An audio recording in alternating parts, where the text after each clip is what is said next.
So it's the middle portions of fall, and there's some updates that need to be made on the garden. We're back here on our Blue Lake pole beans that we planted about 60 days ago, roughly 2 months ago, when it was nice and warm outside. We took a gamble and was hoping that these beans would survive, at least get a crop off of them. We've gotten two decent, this is the first decent crop. We've got a small crop off of it a couple weeks ago. We have had some nights that were extremely cold. We're talking 34 and 35. But because we haven't had excessive winds, the frost didn't form because of the wind. So we did take the opportunity. Most times, sometimes this doesn't work. This year it did work, that we were able to get a second planting of pole beans, and we'll be able to cook these and be able to freeze these. Now let's look at the turnips that we planted approximately the same time as these green beans. Here are our turnips, purple top turnips, and our purple top rutabagas, planted at approximately the same time as the pole beans on the back side of the garden. Rutabagas take about 90 days. Turnips will take anywhere from 50 to 75 days on this variety. Now I'm going to harvest two of the bigger bulbs just to give some, now that's what you want to see, the beautiful purple top globe here. I'm going to harvest a smaller one. Now you want to harvest these, you know, we've gotten where they're softball size, and they're just very woody.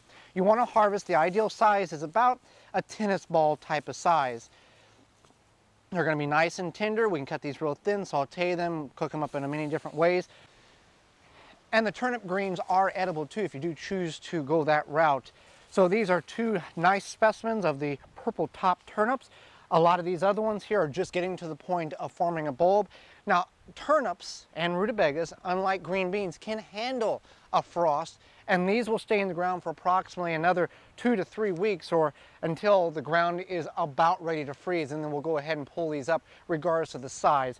Rutabagas, we're going to be pushing that until November, another 4 weeks or so. But again, we're going to see what we can do by getting these planted approximately 60 days ago to try to get a fall harvest, which we are successful, and more success will be coming out of the garden along with beans.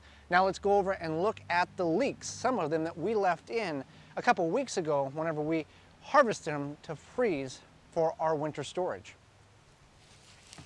These are some of the leeks we left in the ground because they were not as big and bulky in the root as we wanted them. So we went ahead and left them in the ground, and they have bulked up to the size of broom handles for the most part.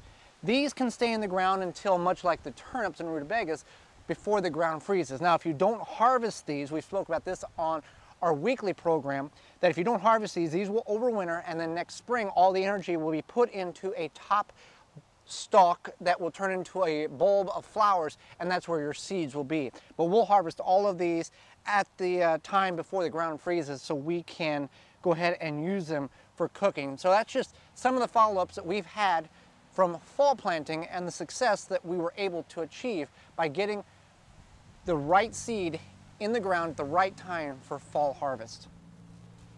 For more information, please visit thewisconsinvegetablegardener.com.